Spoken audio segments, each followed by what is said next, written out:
Hello guys. Ayan po, pagkatapos po ng tag-init, ito na po. Tag-ulan na po ba or may bagyo lang po? Yan.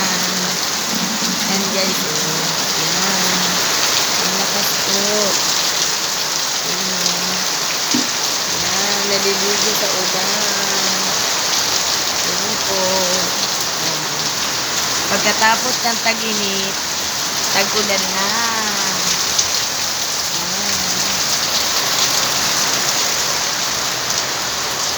Tignan nyo guys tong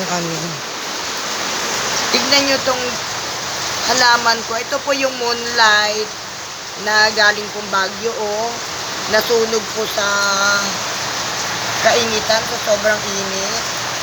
Yan. Nagkakandamatay po yung mga halaman po rito. Yung dun po sa labas, namatay po yung mga halaman nila. Ayan po, anthurium ko po. Yan. Nasunog po, guys. Ito pa, ito po, anthurium din po yan. Galing po sa, Baguio po yan. Yan. Yan po yung aking munting garden, guys. Share ko lang po. Sayang po itong moonlight ko. Sige po guys, hanggang dito na lang po.